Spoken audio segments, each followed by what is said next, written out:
threw this thing together in like, how many days, Andres? Like 2 days? Thanks. Thank you so much for coming out here. Faculty, staff, everybody, students, everyone. Please please don't let this die here. Go home and do something about this. Tell everybody who wasn't here that they should have been here. Okay?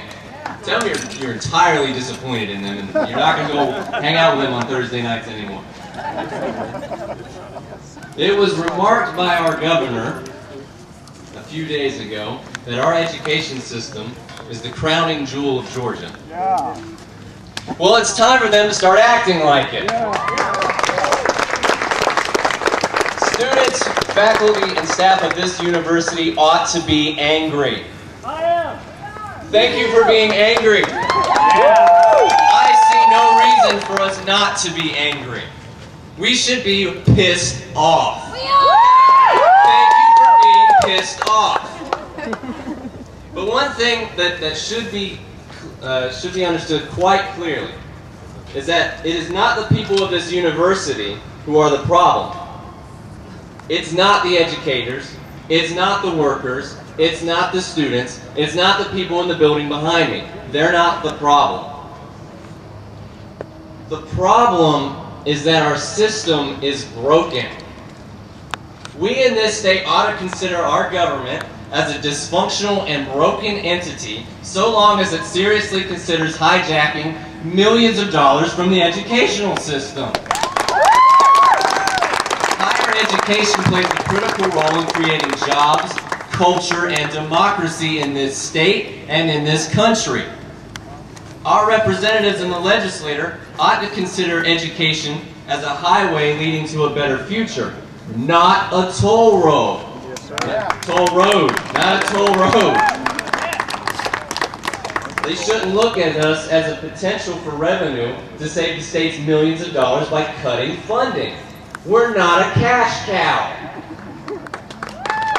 The benefits of our education system, be it medical care, the arts, teachers, scientific breakthroughs, poets, countless more, are a public good. This is what our legislators need to remember. The education of each citizen is of tremendous benefit to the entire state, not just the person attending the university, not just the teacher who's getting the paycheck. We'll be given no choice but to descend. Not to achieve greatness, but to descend. And trust me, there is a lot of room to which we can descend. It'll cost our future. Yes, thank you. It will cost our future. But we have to arrest this downward spiral. Such budget cuts could affect, okay, and I'm not going to tell you where I got these numbers from. It could potentially cost 600 course sections here at Georgia Southern University. That's about 17,000 seats in classrooms. Now, you know, I don't want to scare anyone. That's not going to happen overnight, okay? And again, don't ask me where I got the numbers from. I don't want to get anybody in trouble. But that's 17,000 seats over an indefinite amount of time. 17,000. How many kids do we have here? 19,000, and they're going to cut 17,000 over some period of time. That's ridiculous. That's ridiculous.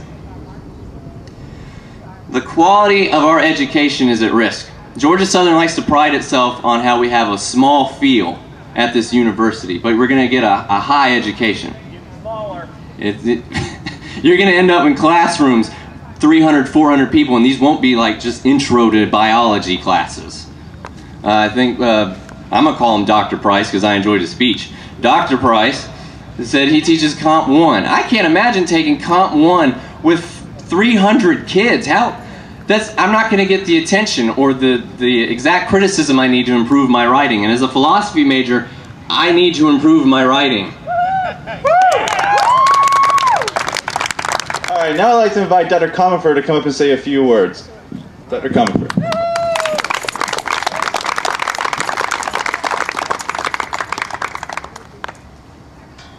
Thank you, and thank you all so much for coming. This is so wonderful for faculty to see. It really is very heartening. I don't have a whole lot to add to what other people have said, but let me just tell you a little bit about my experience. I've written to every legislator I can find. I've written to everybody on the Appropriations Committee, in addition to the people who represent us here in Statesboro.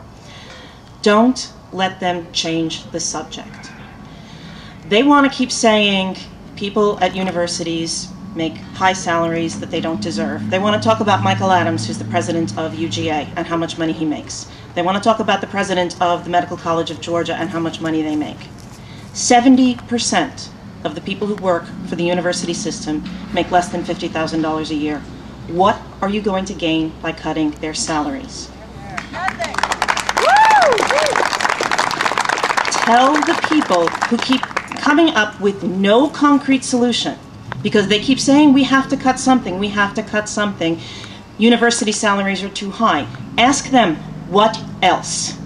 If you cut Michael Adams' salary, he makes $500,000 a year. You're going to cut his salary. How is that going to come up with $565 million?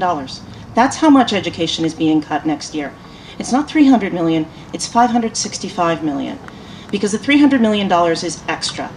Don't let them change the subject. If they want a solution, make them come up with one.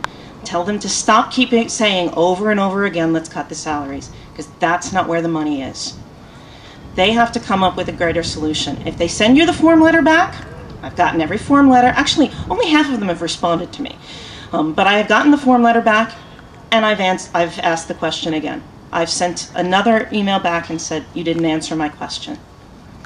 We don't want to hear platitudes. We don't want to hear, I support education so much, cut somebody's salary. Ask for a real solution.